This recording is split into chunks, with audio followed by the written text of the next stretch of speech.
Aste honetan Xabin Alejostesekin hitzein deu, arraun denboraldia, batel denboraldia bukatutzat eman du Tolosaldeko Arraun Klubak, eta euren emaitzak oso onak izan dienez, balantza egiteko eskatu dieu, eta horri tiraka iritsi gea trainera bat ateatzeko ze aukera dauden jakitea. Horren inguruan hitzen deu Xabinokin esan bezala, eta baita ere eragozpen batzuk dauzkea pausoi emateko,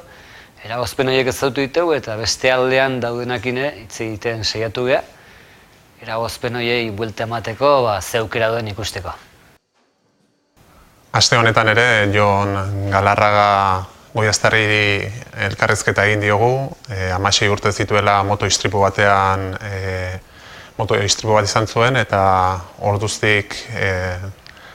gurpildun aurkian dabil eta batetik egoera horri nola egin dion aurre urte guzti hauetan eta gero baita ere azken urteotan kirolean hasi da handbike modalitatean eta bere kirol ibilbidea nolakoa izan den eta nola moldatzen den ere